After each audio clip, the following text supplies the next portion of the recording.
આ ઠંડીમાં જો તમારે ઘરે બેઠા અડદિયા બનાવતા શીખવું હોય તો આ વિડીયો તમારા માટે કામનો છે. સૌથી પહેલાં દૂધ લઈ લેવાનું, ઘી લઈ લેવાનું અને એમાં આપણે અડદના લોટને ધાબો દેવા માટે શેકી લેવાનો હોય છે.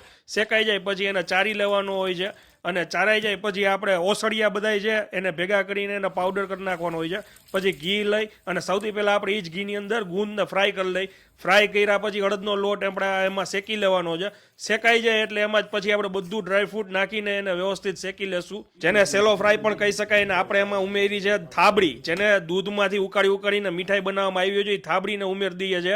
એ સિવાય જો કદાચ તમે માવો નાખો તો બી ચાલે. બાકી આપણે જે મસાલો ઓલો ગરમ મસાલો બનાવ્યો હતો એ નાખી અને સરસ રીતે એ મિક્સ કરી નાખ્યો છે. હવે આપણે ચાસણી ગરમ કરી લેશું. ખાંડ ડૂબે એટલું જ આપણે એમાં પાણી ઉમેરવાનું છે અને 1.5 તારની ચાસણી કરી છે.